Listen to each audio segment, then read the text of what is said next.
Tai labas vakaras, kas jungiatės į šio vakaro transliaciją,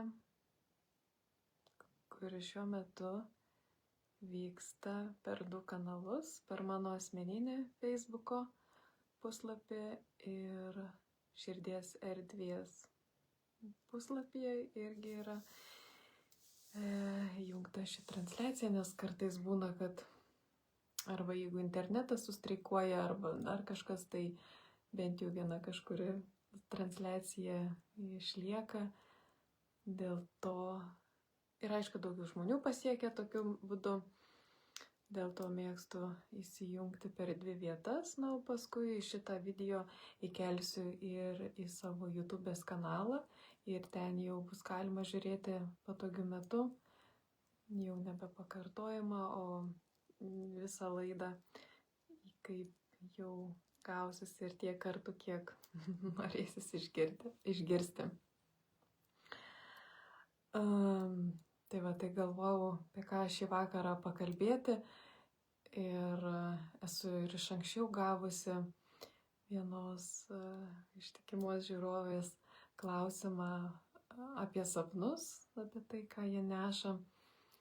Esu apie tai parašiusi ir gan ilgą straipsnį jau pernai metais, bet dar niekaip jo nepapostinu, nepaskelbiu Facebook'e, nes man atrodo, kad reikia jį dar šiek tiek pakoreguoti, kad jis galėtų jau būti paskelbtas, nes mėgstu, kad būtų ta informacija sudėta tvarkingai, išbaigtai. Bet ko gero, šitai temai apie sapnus nėra to tokio, žinot, išbaigtumo, vieno taško, kad yra taip ir ne kitaip, yra taip ir taip apie sapnus. Nes jie visiems mums yra labai individualūs. Ir dėl to yra sunku kalbėti apie šitą temą. Net nesu mėgėja iš tikrųjų daug dalintis ar kalbėti apie tai, nes manau, kad sapnai yra ta vieta, per kurią su mumis kalba arba nekalba mūsų pasąmonė, mūsų sąmonė, visata. Ir lygiai taip pat kaip ir ženklai. Aš taip pat apie ženklus nemėgstu kalbėti konkrečiai, nes nenoriu įtakoti kitų žmonių, jų ženklų ir jų asmeninio bendravimo su aplinka, su erdve, su visata, kaip mes tai be pavadintume. Nes jeigu aš pasakysiu, kad aš seku tokius ir tokius ženklus, aš galiu kažką apriboti ir kiti irgi jums sekti tuos pačius ženklus, nors galbūt juos pasiekia lengviau kiti ženklai, kiti variantai, ir dėl to mes turim patys iš tikrųjų atrasti, per kaip mus bando, tarkim, išoriai, per ką parodyti ženklus, mums siunčia žinutes, užuominas, ženklus, ir tada ne tai, kad, va, aš gavau ženklą, čia yra tik tais, žinot, kokie, 10% sėkmės. Jeigu aš perskaičiu ir gavau ženklą, yra labai gerai, bet ties tuo sustoti nereikėtų, nes gauti ženklą jau aš tiesiog duodu žinutę, kad aš per čia girdžiu. Ir tada stebėti aplinką, stebėti save, kaip aš jaučiuosi, ką aš galvojau prieš tą ženklą, kaip aš jaučiuosi gavus tą ženklą, kas įvyko po to ženklo gavimo. Tai eina ištisa tokia analizė, ištisas stebėjimas viso to, kol galiausiai mes suvokiam vieno vienintelio ženklo prasmę. Ir tai gali užtrukti mėnesį, 3 mėnesius, pusę metų. Ir kai mes išsiaiškinam to ženklo, vieno to ženkliuko reikšmę, viskas nestovi vietoj, o tas ženklas ima išsiplečia. Ir po pusės metų mes dar kitaip jį gaunam, dar vienaip, dar kažkaip. Ir jeigu sugebam iššifruoti, sugebam suprasti, ką reiškia, tai tada tie ženklai toliau auga, keičiasi, tobulėja, didėja ir jau darosi, kaip mes žinot, išeinam į kiemą, mes skaitom kaip atvirą knygą, ką mums šiandien nori pasakyti erdvė arba visata, arba mūsų siela per tos ženklus. Ir tai ne visada bus malonu, ir tai ne visada aš norėsiu tą žinoti, ir ne visada esu pasiruošusi priimti tą informaciją, nes man atrodo vienaip, o laukia kažkas tai kito. Tai va, tai dėl to vyksta toksai nuolatinis judėjimas, nuolatinė ta tėkmė, ir nuo to, kiek mes einam platyn, ten gilyn, galim pasakyti, kiek priemam tų ženklų, kiek sugebam jų iššifruoti ir mums toliau duoda tą informaciją. Tai panašiai vyksta ir su sapnais. Ir sapnai irgi neša savo koduotės. Ir kaip viena moteris, man labai patiko, kaip pasakė, sako, kiek aš bandžiau sapnininkuose surasti reikšmę savo sapno, taip nieko ir neradau, niekada nieko neužtikau. Aišku, gali sapnininkai, nieko čia blogo, jeigu kažkam reikia paskaityti, pasižiūrėti, gal kažkur nukreipia, gal kažkokią užuominą duoda, gal mes per tą sapną ten bežiūrėdami tiesiog rasim kažko, nuo ko pradėti, kur žiūrėti. Tai irgi yra gerai, bet tai neturi būti, kad taip, ne kitaip, nekintamai, ir būtent tas simbolis, būtent tai reiškia, kas ten parašyta. Mus gali užvesti ten ant kelio, bet toliau mes eisim tuo savo keliu patys. Tai va, ir sapnai, dėl ko dar jie yra labai individualūs, nes mes pagal, jeigu žiūrėtume iš astrologinės pusės, tai astrologijoje yra vienas būstas, viena vieta, kuri parodo mūsų santykį su sapnais. Ir jinai gali, tarkim, ne 100%, bet kažkuria didelė dalimi parodyti, kokie yra mūsų sapnai. Tai vat galima kažkieno paklausti, galima pasižiūrėti, jeigu suprantam ir galim skaityti tuos astrologinius simbolius. Ir pas mane yra 2 ganėtinai ryškios planetos ant sapnų vietos, tai dėl to aš šiek tiek manau, kad galiu pasidalinti iš savo asmeninės patirties, kad gal tai jūs kažkiek užves ant kelio, arba kažkokią gausit idėją, ar dar kaip nors, bet tikrai tai nėra, kad 100% visiems taip ir vyksta.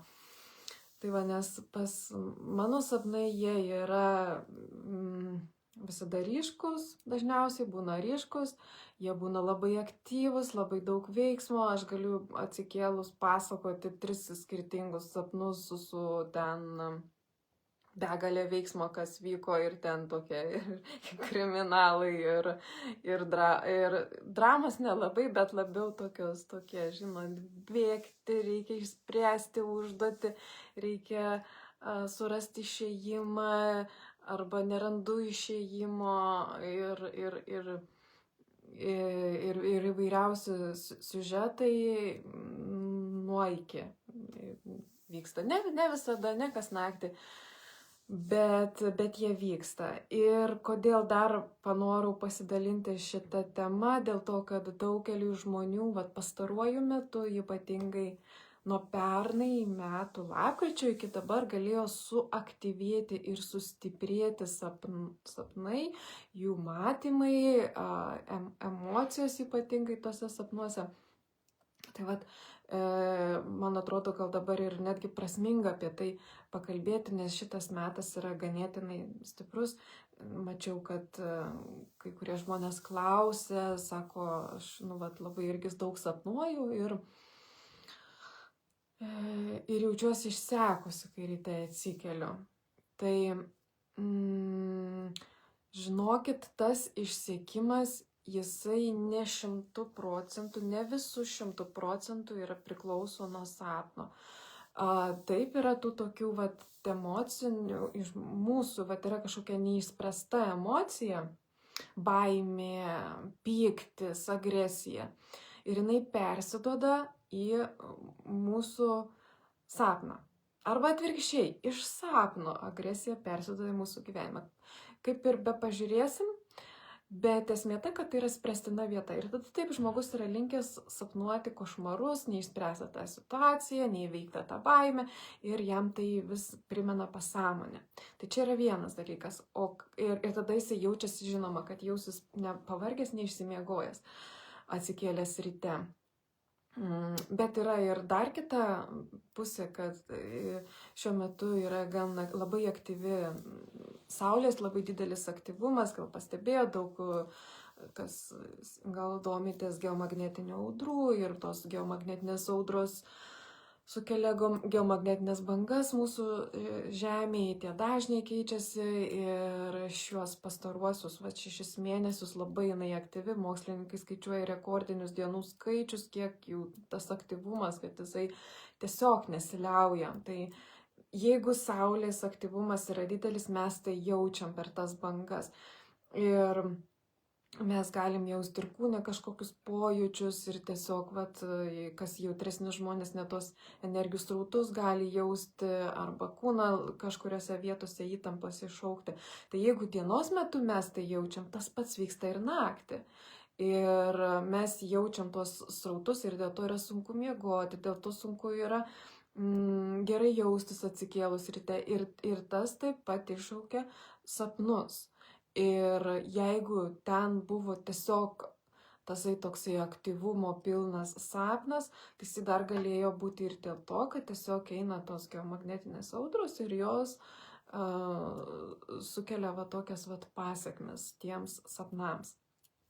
Tai štai tai gali būti, žinot, tas poveikis labai įvairus ir sapnai, dar koks dar yra, kaip ir gal nesmagu, kad nepailsim per tas geomagnetinės bangas, bet pliusas tas, kad mūsų yra išaugęs sąmoningumas dėl tų geomagnetinių bangų ir ne tik dienos metu, bet ir naktį gali tai pasijausti tasai. Ir gali net suaktyvėti sąmoningi sapnai, kada mes suprantam, kad čia yra sapnas ir tame sapne galim kažką sugalvoti, ką veikti. Tai aš dabar čia prieš porą dienų kaip tik turėjau tokį sapną, tai buvau tokiam kambarį ir suvokiau, kad tai yra tik sapnas, tai galvojau, tai gerai, galiu, ką noriu tą daryti, tai pradėjau skardyti prie lubų, nes žinojau, kad jokių apribojimų nėra. Tai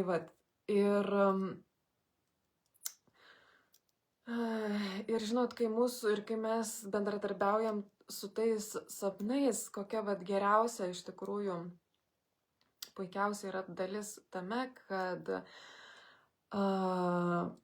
mes galim savo tą dvasinį įdirbį nešti į abi pusės, tiek sąmoniai, tiek pasąmoniai. Ir kai mes nuoširdžiai praktikuojam kažkokias praktikas dienos metu, maldą, susikaupimą, širdies atvėrimą, širdies atsidarimą ir taip toliau, tai tą patį mes perdodam ir į tuos sapnus. Ir man atrodo, tai yra vienas iš geriausių dalykų, kas gali nutikti sapnuose, tai mes galim save ten transformuoti. Ir mes tai padarom neatsitiktinai, bet dėl to, kad mes padarėm įdirbį dienos metu. Tai ir aš neseniai turėjau tokią patirtį, istoriją, kad viena mano draugė su manimi nelabai šiltai bendravo ir aš ir visą vakarą Ir aš galvojau, gal aš kad prieisiu prie jos ir pasakysiu, kad man yra nemalonu, nes nefaina, nesmagu, man taip nelabai patinka toksai bendravimas. Ir prieš nueidama aš save sustabdžiau ir paklausiu savęs, ar tai bus iš širdies mano tas pasakymas. Atsakymas buvo, ne, nebus tai iš širdies ir jisai sukels tik tais nemalonės pasipriešimą ir nemalonės ten pasiekmes. Ir aš tada sakau, gerai, tegul atsiveria mano širdis ir aš einu pas tą draugę atsisveikinti taip, kaip parodys man širdis. Aš nežinau kaip, bet taip tegul parodo mano širdis, kaip tą padaryti. Ir aš nuėjau, įsivaizdavau savo širdį ir aš ją tiesiog apkabinau, jausdama, kaip vat, iš širdies eina mano ta gera energija. Ir su ja tiesiog atsisveikinau. Ir viskas, nebuvo jokių žodžių, jokių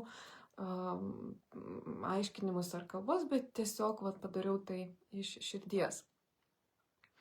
Ir po poros dienų aš sapnuoju sapną, kad aš esu tamsiam kambarį, nėra jame jokio išėjimo, atrodo, kad liftas turėtų būti, bet jo nėra, aš nerandu išėjimo ir tada žiūriu, kad turiu įeiti į vieną dar kitą kambarį, kurį visai nenoriu eiti, bet įeinu ir ten sėdi kažkokia nemaloni būtybė, tas tiesiog nemalonus jausmas eina ir aš tada nieko negalvojusi, priėjau prie tos būtybės, apkabinau ją ir pasakiau, tu man labai patinki, bet aš noriu, kad visa tai baigtųsi. Ir sapnas dingo, išnyko ir aš atsiradau to paties pastato, kur sapnavau pirmame aukšte, aš išėjau į išorę ir buvo visai kita aplinka, kiti žmonės ir visas kitas. Kaip aš savo įvardinau, kad tai yra... Taip ir buvo išspręsta ta situacija su kažkokia tai energija, kuri dirbo savo darbą ir dažniausiai būna, žinot, tas išėjimas, kai mes kažką padarom iš savo širdies, nes mūsų dabar yra tokia užduotis išmokti gyventi iš savo širdies, pasirinkti tuos širdies pasirinkimus, kurie visai nesusijęs su mūsų emocijom, su mūsų protu, su kažkokiu skubėjimu ar dar kokiais nors kitais išoriniais dalykais. Tai vat, ir labai smagu man, kai taip įvyksta tokie, žinot, dalykai, pokyčiai ir mes iš savo, kaip ir sakiau, sąmonės kasdienybės, mes ką praktikuojame, mes tą nunešame į sapnus ir kadangi energijos vyksta dvipusiai, į visas pusės, tai taip pat iš sapnų mes galim išsinešti ir į savo sąmonę. Tai pavyzdžiui, kaip pavyzdžiui, stebėti, ką mes labai sapnuojam. Ir sapnuojam, pavyzdžiui, kažkokį tai galim pastatą, liftą, ar ne, kad aš skrendu lėktuvu, arba aš kažkokį daiktą nešu, ar tai maišą nešu ir vieną naktį šviesios spalvos maišą, kitą kartą tamsios, vieną naktį sapnuoju, kad plaukiu, kitą sapnuoju, kad stoviu prie jūros. Ir vis pagaunant tuos elementus, pastebėti save, kas vyksta kitą dieną. Ir tie elementai, tie simboliai, jie neša žinutes. Ir vėlgi, kaip ir pradžioje pasakau, kad ženklai rodo kažkokius tai apie mus dalykus, ką noriu išmokyti, taip ir tie ženklai, simboliai sapnuose, jie taip pat paskui jie išsiriša ir parodo, ką jie nori mums pasakyti apie mus.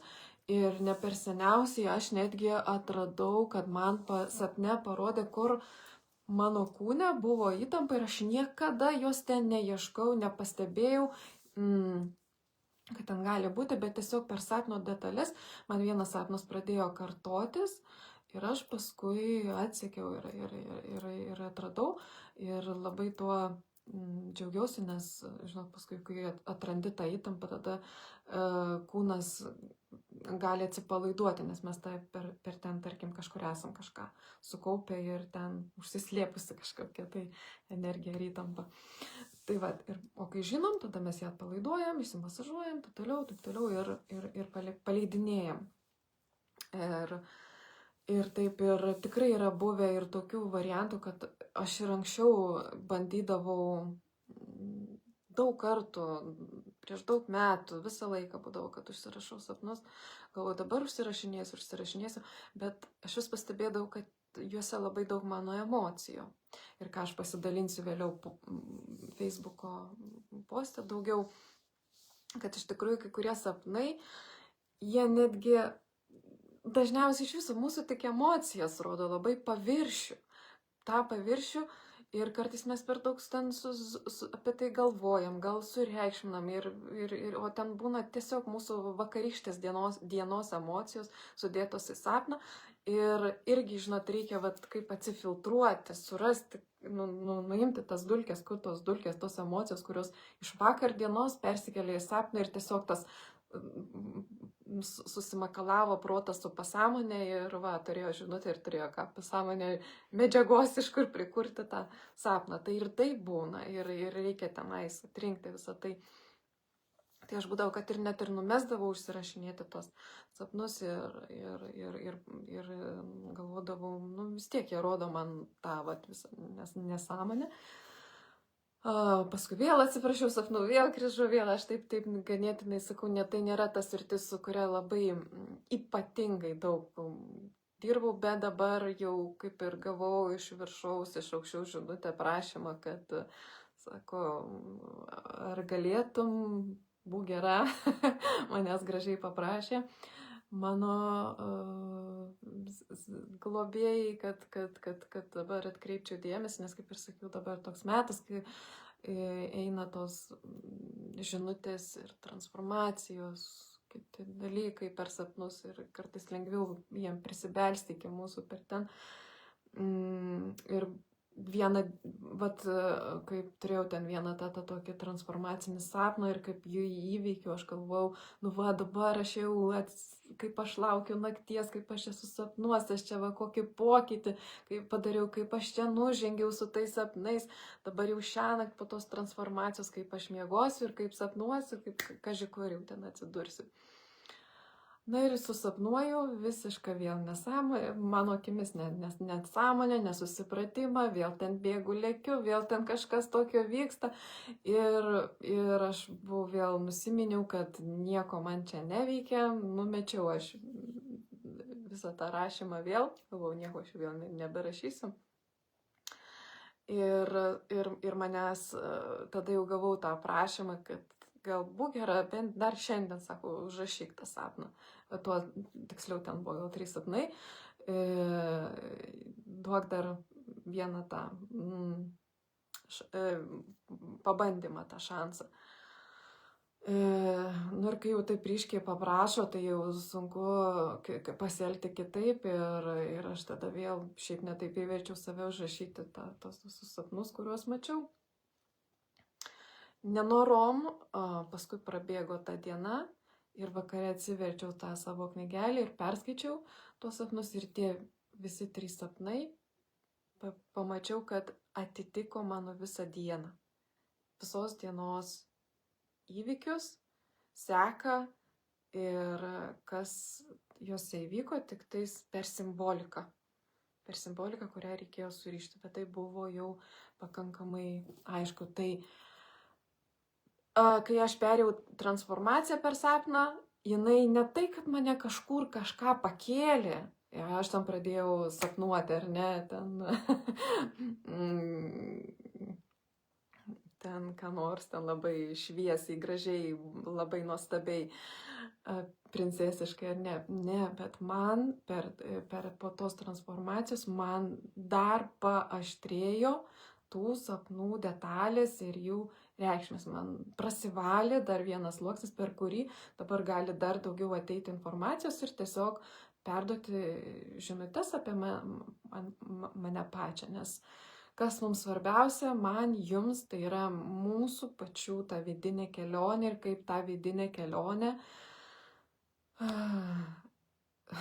padaryti to, ne tai, kad padaryti, bet nueiti pačiu mums palankiausiu būdu tam, kad kuo daugiau, kuo labiau mes atrastume save pažintume, save iššifruotume iš vidaus, kas mes esam, per mums skirtingus būdus, skirtingas detalės ir skirtingus simbolius bei istorijas bei patirtis. Dėl to mes čia visi skirtingi tokie susirinkę, visi vienodai faini, visi vienodai reikalingi, tik tais kartais taip neatrodo. Tai vat, ir mes patys savo iš ateities dabar siunčiam tas žinutes, kad tik nueitume į tą paprasčiau, lengviau tą kelionę, kad ir rastume tas įžeitis, žinotume, nes kartais mums perduoda tas žinutes ne dėl to, kad mes čia, mes kaip čia kokie dvasingi arba kokie jau pažengę, skaitom tas žinutes ir kaip taip, bet tiesiog tos žinutės būna tokios paprastos ir elementarios. Pavyzdžiui, einam į svečius ir nukrenta mums žinutė, kuri per simboliką, kiekvienam per simbolį perduoda tiesiog atidžiau, būk atidesnė tame susitikime. Ir iš tikrųjų mes tada susiemam gerai, kažkaip reikia atidžiau parabūti, kažkodėl man tas ženklas buvo, nors atrodo, kad bus fainiai, viskas labai gerai, o nueinam tenais, būna, kas ten pareplikuoja ar dar kažką, ir kur būtume sureagavę, mes nustojame reaguoti, nes gavome žinutę, kad reikia susikauti, mes susikaupėm, o kai mes susikaupėm, mes ėjom į save, mūsų energija čia, mūsų centre, ir kad tos tada replikos ėjo ir praėjo. Bet mes supratom, kas buvom. Ir mes nepykstam nei ant to žmogaus, nei ant savęs, nei ant nieko, nei jokių aplinkybių. Mes tiesiog viską gražiai perskaitėm tos ženklus, perėjom tą savo kelią, perėjom tą vieną pasąmonės kambarį. Tiek tai reikėjo, tai žinutei ir tam. Ir atrodo visai nedaug, bet tas, kad mes išsaugom savo ramybę ir gražiai prabuvom visą tą situaciją, jau yra mūsų prieaugis, mūsų energetinis prieaugis, kuris atveria daugiau suvokimo ir supratimų apie mus pačius. Ir tai yra nuostabu. Tai va, tai tiek norėjau šį vakarą pasidalinti. Kaip ir sakiau, tai yra neišsenkama tema ir žinau, kad yra labai daug žmonių, kurie nuo vaikystės sapnuoja sąmoningai, daro visokias keliones ir taip toliau. Viskas labai gerai, labai viskas smagu ir reikalinga, bet mums visiems reikalingiausia yra mūsų vidinė patirtis. Mes galim pasiklausyti, ką kiti, pasirinkti reikalingos informacijos, galbūt reikalingų žinučių, kur kas kam nuėjo, gal kažką pasakė, patarė, kas mums naudinga, bet ir mes atsirenkam, ar mums tai veikia, ar tai mūsų kelias, ar tai yra ta didesnė dalis, per kuri su mumis kontaktuoja angelai ar ta, ar ne ta, bet mes atrandam ir galim tai pritaikyti mūsiškiai, kuri gal kitoj srity susijusi. Viskas reikalinga, viskas svarbu, o svarbiausia tai, kas padeda mums patiems vis daugiau ir geriau susipažinti su savimi. Tai va, tai tiek šį vakarą norėjau pasidalinti. Kažkada ateityje dar ir apie tai pasidalinsiu ir Facebook'e. Postą atskirą pasidalinsiu, kurį turiu parašiusi. O šiam vakarui tiek. Tai dėkui, kas klausėt, kas esate kartu. Ir susitiksime jau kitą savaitę kitoje tiesioginėje transliacijoje. Iki.